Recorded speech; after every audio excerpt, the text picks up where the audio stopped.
Bonjour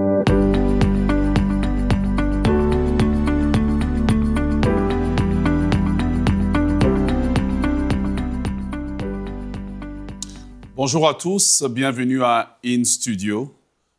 Depuis la dernière session, nous avons commencé à partager sur cette série de messages combien importants pour tout le monde, parce que tout le monde, à un moment donné ou à un autre, passe par ce que j'appelle des zones de turbulence. Nous partageons sur cette série de messages quand la tempête se déchaîne contre toi. Pas contre ton voisin, mais contre toi, contre ta vie.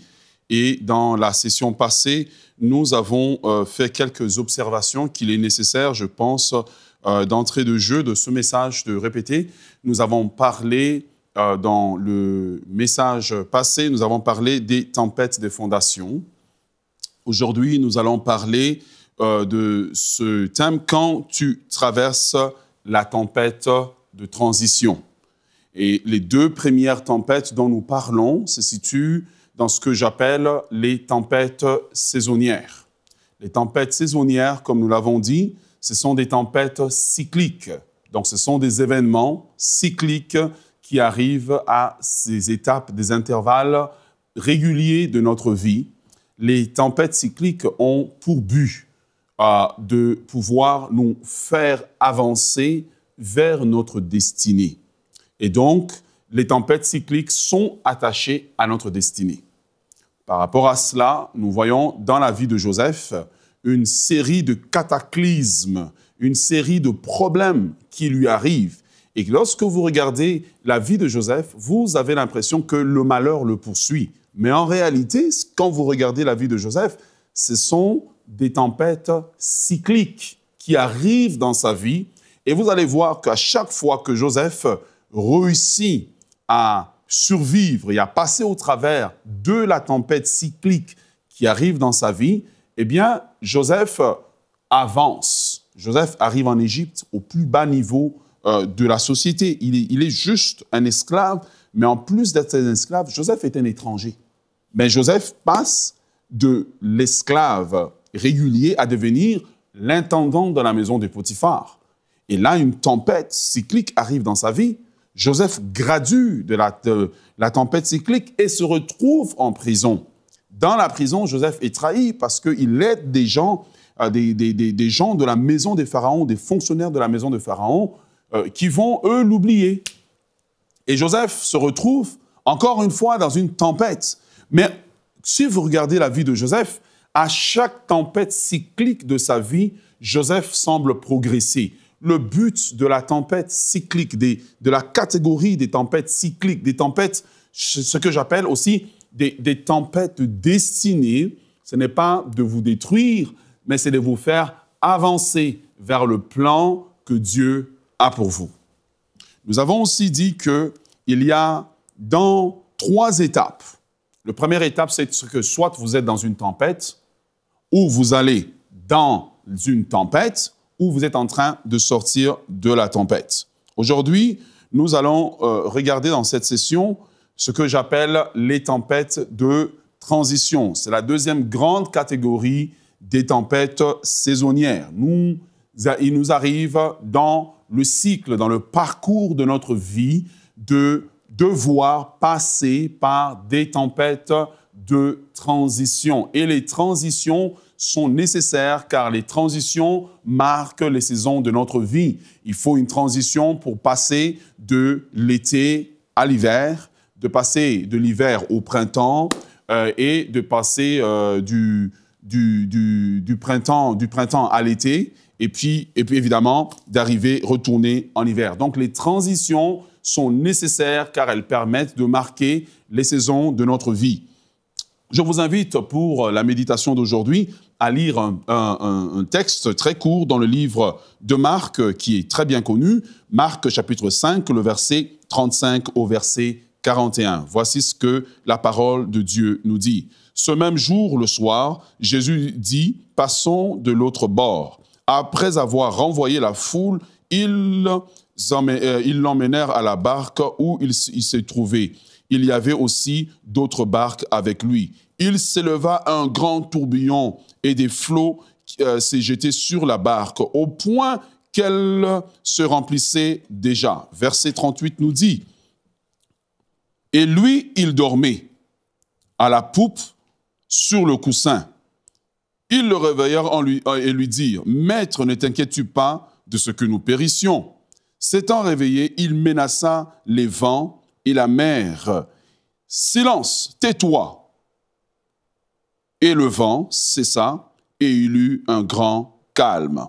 Puis il leur dit, « Pourquoi avez-vous peur? Comment n'avez-vous point de foi ?» Verset 41.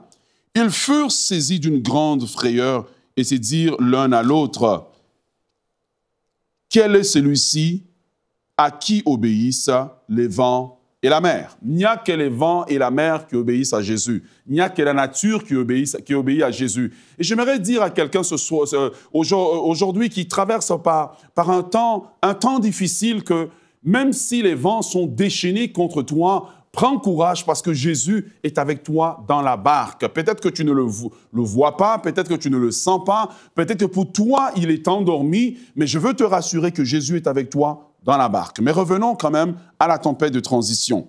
Qu'est-ce que c'est qu'une tempête de transition? Et quand est-ce qu'elle arrive? Afin de nous aider. Car je disais dans la dernière session que la chose la plus atroce dans la vie, c'est de souffrir. C'est de passer par des moments difficiles sans comprendre pourquoi je passe par des moments difficiles. Je pense qu'il n'y a rien de plus frustrant que cela. Observez bien. Une tempête de transition arrive dans votre vie lorsque vous avez reçu de la part de Dieu une direction claire de l'endroit où vous devez partir. Vous avez reçu une direction claire concernant le ministère. Attendez-vous à une tempête de transition. Vous avez reçu une direction claire concernant le mariage. Attendez-vous à une tempête de transition. Vous avez reçu une direction claire concernant les études. Attendez-vous à une tempête de transition. Mes frères et sœurs dans la foi, ce que j'aimerais vous dire, et ce que j'ai appris dans la vie, c'est que les tempêtes cycliques sont prévisibles. Je le répète, les tempêtes cycliques, les tempêtes attachées à la destinée sont prévisibles. De la même façon que dans la nature, on peut prévoir que maintenant, nous rentrons dans une saison d'ouragan. Les tempêtes cycliques sont prévisibles. On ne peut pas savoir exactement quand, mais on peut savoir le type de tempête que nous allons subir. Alors, essayons d'aller plus loin aujourd'hui. Dans la tempête de transition, comme je le disais, c'est une tempête dans votre vie qui arrive lorsque vous avez reçu une direction claire de la part de Dieu. Jésus dit à ses disciples, « Allons de l'autre bord ». Nous reconnaissons que Jésus est Dieu, il est omniscient, il est omnipotent. Au moment où il leur dit « Traversons de l'autre bord », dans sa préscience divine, il sait exactement qu'il y a une tempête qui les attend. Mais il dit quand même « Allons de l'autre bord ». Donc, cette tempête, c'est une tempête simplement qui les suit, qui les emmène dans la transition pour aller dans la direction que Dieu veut pour eux. Le but de la tempête, ce n'est pas de les tuer, mais c'est plutôt de les accompagner pour aller de l'autre bord. Et Jésus leur dit, allons de l'autre bord. Jésus rentre dans le bateau et Jésus s'endort. Comment est-ce qu'un Dieu responsable, comment un maître responsable comme Jésus peut s'endormir et pourquoi il s'endort? Car la question est nécessaire, il faut se la poser. Pourquoi il s'endort? Il me semble que normalement, il serait réveillé avec les disciples. Il me semble qu'il serait en train de ramer avec les disciples. Il me semble que lui-même aurait été au courant du danger. Il sait le danger, mais il choisit de s'endormir. Pourquoi? Et c'est la question qu'on se pose. Si Dieu m'a donné la direction, si Dieu m'a dit que je veux marier telle personne, si Dieu m'a dit que je vais étudier dans tel domaine, si Dieu m'a donné cette promotion au travail, mais comment ça se fait que j'ai tout à coup beaucoup de problèmes qui éclatent autour de moi? Je veux vous rassurer que ce sont les symptômes normaux de la tempête de transition. Alors, Si nous regardons notre texte, nous réalisons que Jésus s'endort. Mais quand on le réveille, il menace les vents, il menace les flots. Ensuite, il dit une chose. Comment n'avez-vous pas eu la foi? Le but de la tempête de transition, lorsqu'elle vient dans votre vie, elle a pour but de vérifier les acquis que Dieu et les leçons que Dieu vous a fait passer lorsque tout allait bien. C'est le but de cette tempête ici que les disciples ont traversée, était de vérifier que les disciples eux-mêmes, au travers de la multiplication des pains, avaient appris que Dieu pourvoit à leurs besoins. Au travers de la guérison des paralytiques, au travers des lépreux qui étaient purifiés, savaient que Dieu est capable de faire toutes choses avec eux, que tant qu'ils ont Jésus, tout ira bien pour eux. Malheureusement pour eux, lorsqu'ils ont traversé la tempête de transition, les disciples ne savaient pas que le but de la tempête de transition, c'est de vérifier les acquis et des leçons. En d'autres termes, la tempête de transition, c'est l'examen des vérifications des acquis. Voilà pourquoi, comme un bon pédagogue, Jésus, pendant la tempête, se tait. Il est silencieux. Parce que dans un examen, le professeur ne donne pas les réponses. Le professeur ne parle pas. Le professeur est silencieux. Quand vous traversez une tempête de transition, Dieu juge que dans la saison précédente, vous avez assez vu la manifestation de sa puissance et vous avez assez de bagages et assez d'acquis en vous pour faire face à la tempête qui vient devant vous.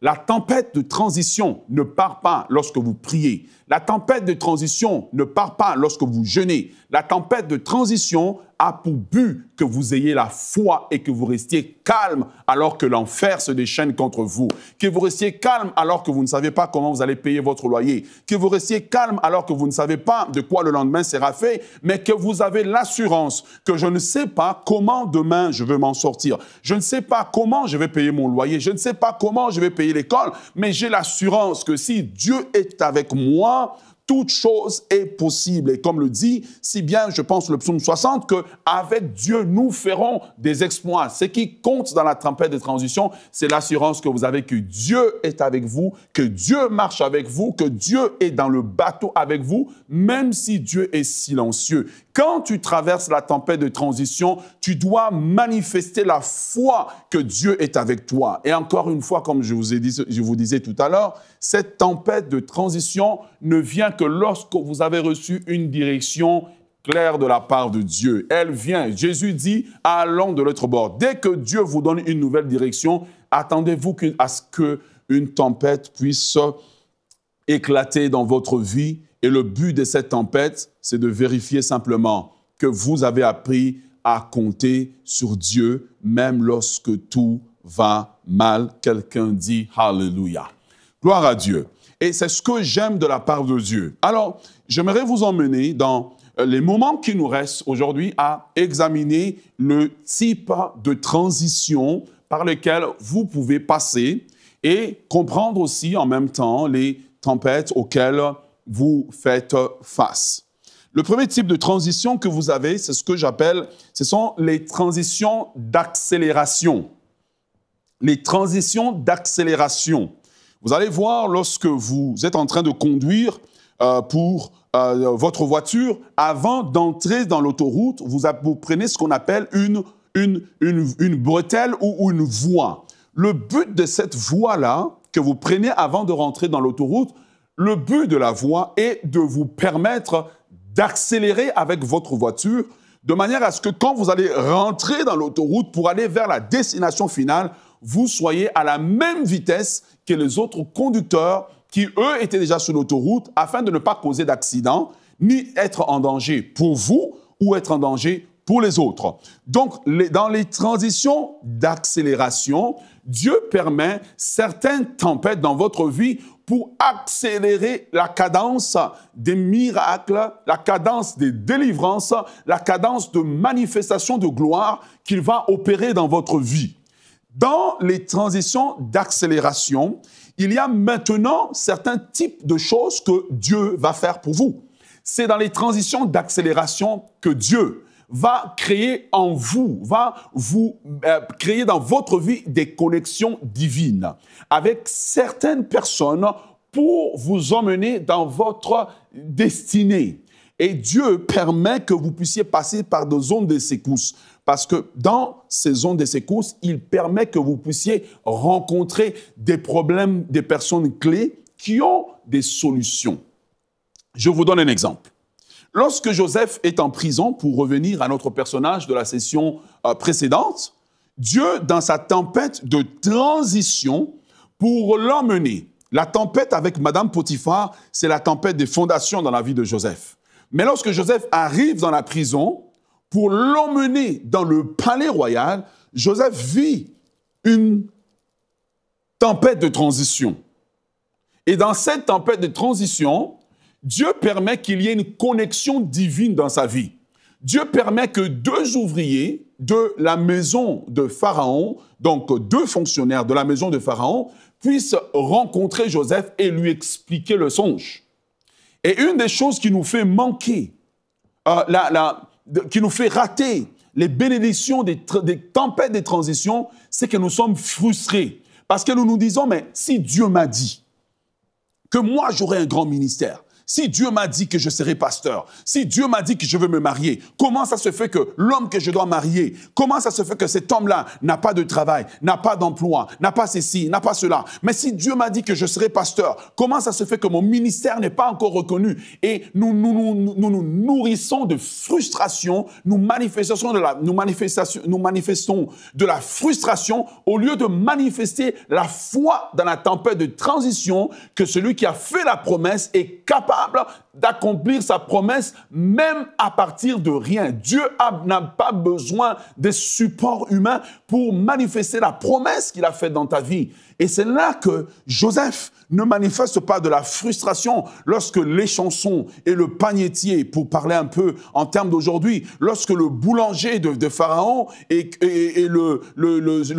la personne qui servait le vin viennent devant lui, Joseph ne manifeste pas la frustration, mais au contraire, il manifeste le don, il manifeste la grâce, il manifeste que tout ce que Dieu a déposé en lui, la prison, la tempête de transition qui est la prison, n'a pas créé la frustration en lui, mais elle a généré la foi. Elle a généré la foi dans le miraculeux. Elle a perfectionné ce Joseph qui ne pouvait pas autrefois expliquer les songes. Aujourd'hui, Joseph est un homme mature dans la prison, un homme qui a maîtrisé les dons de Dieu en lui et qui prend ces dons et qui les met au service des autres. Combien des gens aujourd'hui ont des dons et des talents en eux, mais sont frustrés et ne servent pas dans le royaume de Dieu, ne servent pas dans la société. Pourquoi? Parce qu'ils sont frustrés, parce que les choses ne vont pas comme eux auraient souhaité que les choses aillent. J'aimerais vous inviter aujourd'hui à ne pas vous laisser décourager dans la tempête de transition, mais plutôt à croire que Dieu peut vous sortir dans les zones troubles, les zones difficiles. Si vous n'avez pas d'argent pour payer les loyers, vous ne savez pas comment l'église va être payée, vous ne savez pas comment vous allez vous en sortir pour les enfants, servez, faites du bien à quelqu'un pendant la tempête de transition et c'est là que Dieu va créer les connexions divines. Joseph ne savait pas que les gens qu'il servait aujourd'hui seraient les gens qui ont la porte de sortie pour sa prison. Si vous êtes dans la tempête de transition, Satan viendra vous voir et essaiera de créer toute forme de calomnie, de murmure en vous, de toute forme de blessure remontée à la surface en vous disant « Regardez, chaque fois que vous avez servi les gens, regardez comment votre vie, regardez comment les choses sont difficiles pour vous. » Satan utilise ça pour voler votre bénédiction. Il utilise ça pour voler ce que Dieu prévoit pour vous. Mais Jésus n'a pas dit que vous allez mourir dans la tempête. Il a simplement donné une direction claire en disant « Allons de l'autre bord ». Il savait que la tempête viendrait, mais il a choisi de dormir. Alors, j'aimerais vous encourager. Donc, dans les transitions d'accélération, Dieu crée les connexions divines. Le deuxième type de transition que vous pouvez vivre, c'est ce que j'appelle les transitions de ralentissement, où Dieu, vous étiez en train d'aller vite, comme une voiture qui sort de l'autoroute. La voiture sort de l'autoroute peut-être à 120 km/h. La voiture, en sortant de l'autoroute pour arriver à son point d'arrivée, doit ralentir la cadence afin de pouvoir prendre la vitesse. Sinon, cette voiture va causer un accident et va faire un accident et causer la mort du conducteur. Alors, dans une tempête dans une tempête de transition, dans la transition de ralentissement, c'est que Dieu fait, dans ce genre de transition, Dieu simplement crée ce que j'appelle la déconnexion. Dieu commence à épurer votre entourage. Dieu commence à vous séparer des personnes qui autrefois étaient utiles dans votre vie, mais qui ne sont plus utiles pour hier. Et nous souffrons dans ce genre de transition parce que nous avons un attachement émotionnel aux gens. Et j'aimerais dire à quelqu'un qui souffre, parce que peut-être que quelqu'un en qui vous aviez confiance hier vous a abandonné, j'aimerais vous dire que Dieu est derrière la chose. Dieu est en train de vous séparer. De la même façon que dans sa tempête de transition, Dieu a séparé Gédéon de plus de 97% des gens de son armée, et Dieu n'a gardé que 300 guerriers, parce que Dieu savait qu'avec 300 guerriers, il peut faire un miracle. Parce que Dieu savait qu'avec 5 pains et 2 poissons, il peut faire un miracle. Ce qui compte, c'est que Jésus est avec vous dans votre barque. Et dans la transition de déconnexion, Dieu commence à épurer votre entourage. Il commence à enlever des gens que vous regardez comme étant nécessaires. Mais Dieu, quand Dieu les regarde, Dieu voit que ces gens étaient une bénédiction hier, mais ils ne sont pas une bénédiction pour demain, car souvenez-vous que Dieu regarde toujours demain. Dieu ne regarde pas hier. C'est Satan qui regarde hier. Dieu regarde demain. Et quand Dieu regarde, Dieu dit, oh, tu étais avec Paul, tu n'as plus besoin de Paul aujourd'hui. Tu étais avec Jacqueline, tu n'as plus besoin de Jacqueline aujourd'hui. Je te débarrasse d'eux, tu n'as plus besoin d'eux pour avancer. Et c'est comme ces gens qui sont venus un jour auprès de Jésus et qui ont emmené un paralytique. Ils ont déposé le paralytique aux pieds de Jésus, parce qu'eux n'étaient plus nécessaires. Parfois, nous pensons que les gens sont nécessaires alors que Dieu les regarde comme étant inutiles pour le lendemain. Dieu veut qu'on compte sur lui. Et Jésus dit aux disciples, allons de l'autre bord. Dieu ne vous a-t-il pas demandé d'aller quelque part? Dieu ne vous a-t-il pas demandé d'aller quelque part et vous passez par des difficultés que vous ne parvenez pas à expliquer? Je suis venu vous dire de la part de Dieu, c'est seulement une tempête de transition. Accrochez-vous. La dernière transition que vous pouvez vivre, c'est ce que j'appelle la transition de l'arrêt. Nous avons dit que la première transition, c'est la transition d'accélération, c'est la transition où Dieu met des connexions divines pour nous amener vers notre destinée. Le deuxième type de transition, nous avons dit, c'est la transition des déconnexions, où Dieu commence à enlever des gens dans notre vie, des gens dans notre entourage, des gens qui étaient nécessaires hier, mais qui ne sont plus nécessaires aujourd'hui. Un peu comme lorsqu'on fait une maison, on met des échafaudages pour pouvoir tenir la fondation, mais lorsque la maison est prête, on enlève ces choses parce que hier, elles étaient nécessaires, mais demain, elles ne sont plus nécessaires. Dernière transition, c'est ce que j'appelle les transitions d'arrêt. Ce sont des transitions dans notre vie où maintenant, Dieu veut nous stabiliser. Nous sommes passés par toutes sortes de vents, toutes sortes de tempêtes, mais maintenant, ce que Dieu veut faire, c'est nous stabiliser maintenant pour que nous puissions vivre dans notre pleine destinée. Et comment est-ce que Dieu le fait? Vous allez le voir dans la vie de Joseph. Lorsque Joseph arrive dans la transition de stabilisation, Dieu permet que ses frères qui lui avaient fait du mal autrefois réapparaissent dans sa vie. Ouais. Dieu permet que des gens qui lui avaient fait du mal autrefois réapparaissent dans sa vie. Et le cœur de Joseph est testé pour voir est-ce que Joseph va se venger contre ses frères ou Joseph va leur faire du bien. Et beaucoup ici, quand vous êtes dans votre temps de transition, Dieu va permettre aussi que quelqu'un qui vous a calomnié, quelqu'un qui vous a trahi, quelqu'un qui ne vous a peut-être jamais reconnu au sein de votre église, jamais reconnu au sein de votre ministère, que cette personne-là puisse réapparaître simplement. Et là maintenant, on va voir comment est-ce que vous allez réagir. À cet effet, j'aimerais vous donner peut-être un petit témoignage personnel. J'étais en train de prêcher un jour dans une église. Et pendant que j'étais en train de prêcher, j'ai vu un homme qui, il y a 20 ans passés, quand j'étais encore un jeune homme, m'avait fait énormément de mal. Peut-être que lui ne s'était jamais rendu compte. Et au moment où je monte pour ouvrir ma bouche pour prêcher, je vois cet homme dans la salle. Et je suis le prédicateur du jour. Imaginez-vous, on m'a présenté avec tous les honneurs. Nous avons le plaisir d'avoir avec vous tel serviteur de Dieu, avec nous tel serviteur de Dieu. Et je monte devant et avant de prêcher, toute la douleur, toutes les peines, tous les souvenirs de ce que cet homme avait fait, les paroles qu'il avait prononcées sur moi avaient remonté dans ma mémoire. Et j'avais l'occasion juste de changer mon message, d'amener un message pour montrer comment aujourd'hui le Seigneur m'a élevé, comment aujourd'hui le Seigneur m'utilise. Mais dans mon cœur, ce qui est remonté, c'est l'amour. L'amour vers cet homme qui, hier, a parlé, peut-être sous des circonstances que moi, je ne peux pas comprendre. Avant de commencer mon message, j'ai enlevé mon micro et j'ai demandé, est-ce que c'est telle personne? Elle m'a dit oui. J'ai dit, j'aimerais vous saluer. Et je suis descendu de la chair. J'ai pris la personne dans mes bras. Ensuite, je suis remonté prêcher. Peut-être qu'aujourd'hui, c'est votre cas. Vous êtes aujourd'hui, vous avez traversé votre tempête de transition et vous arrivez au bout. Et vous arrivez à ce que j'appelle dans la transition de stabilisation. Et Dieu, aujourd'hui, est en train de ramener dans votre vie des gens qui, hier, n'ont pas reconnu votre ministère, des gens qui vous ont calomnié, des gens qui vous ont rejeté, des gens qui ne vous ont pas reconnu, des gens qui ont méprisé votre travail. Et ces gens, aujourd'hui, sont comme les frères de Joseph, dans une position où ils ont besoin de vous, dans une position où c'est vous qui pouvez les aider, dans une position où c'est vous qui pouvez les bénir, dans une position où c'est vous qui avez la solution. Et le choix est devant vous. Allez-vous aujourd'hui aider ces gens? Allez-vous aujourd'hui être la solution? Allez-vous aujourd'hui vous stabiliser dans vos émotions? Allez-vous aujourd'hui vous stabiliser dans votre caractère? Jésus dit aux disciples, allons de l'autre bord. C'est la tempête de transition. Au travers de cette tempête, il veut tester si les disciples ont bien appris les leçons passées. Au travers de votre transition, soit que ce soit la transition d'accélération, Dieu veut que vous ne vous nourrissiez pas de l'amertume, mais que vous soyez capable de reconnaître que même si des gens vous ont trahi hier, Dieu est capable de faire une chose nouvelle.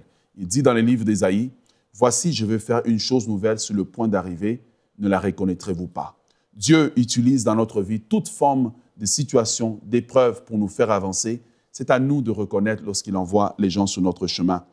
Alors que vous êtes en train de traverser cette tempête de transition et que les choses semblent être difficiles pour vous, je veux que vous puissiez comprendre que Dieu peut aussi vous déconnecter des différentes personnes de votre vie pour mettre sur votre chemin les bonnes personnes. Dieu peut être à la source de la déconnexion. Il dit aux disciples, allons de l'autre bord. Il savait que la tempête arrivait, mais il les a invités à aller avec lui de l'autre bord. Et finalement, je termine, la stabilisation. C'est là que Dieu ramène dans votre vie des gens qui ne vous ont pas reconnus. Mais j'aimerais vous encourager. Si les vents se déchaînent, si la mer se déchaîne, quand vous traversez la tempête de transition, soyez rassurés que Jésus est avec vous dans la barque et qu'il ne permettra jamais que cette tempête vous détruise. Au contraire, il permettra qu'avec l'épreuve, vous ayez le moyen de vous en sortir, que le Seigneur vous bénisse abondamment. Et on se revoit très bientôt pour parler de la prochaine tempête. Quand la tempête se déchaîne, Dieu est avec vous.